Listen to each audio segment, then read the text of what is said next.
এটা ভাজা হয়ে গেছে। এটার ভেতরে দিয়েছে আলু চোপা, ছোট ছোট কচি মূলো, এরকম সাইজের সাদা মূলো কুচিকে, আর কালো জিরে পেঁয়াজ দিয়ে ফোড়ন দিয়ে এটা ভাজা হয়ে গেছে। এবার 14 রকম শাক দেখুন, এটা মিক্স। এটাতে নুন, হলুদ আর একটু গুড় মিশিয়ে রেখেছি।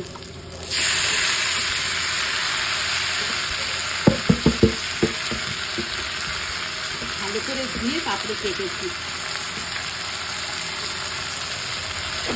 আজকে 14 রকম শাক খেতে হয়।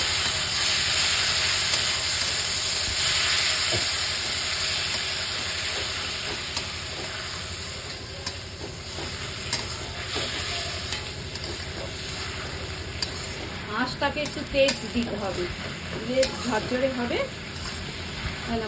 আলু চোপা আর মুলি ভাজাটা ভালো করে ভেজে নিচ্ছিলাম, দেখুন কমেই গেল।